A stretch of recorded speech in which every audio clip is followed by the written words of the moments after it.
Знаете, знаете, что я только что вспомнил? У моего старшего брата, у него были проблемы с легкими. И он когда кашлял, ну, у него какой-то хоббл был, по-моему. Это было...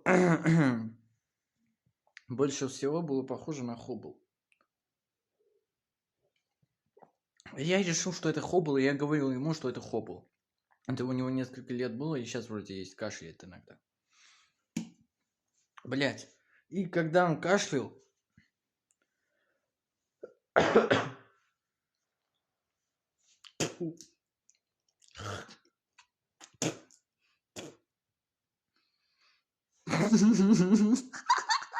Бля, похуй. Значит, когда он кашлял, был звук, как будто из танка выстрелили.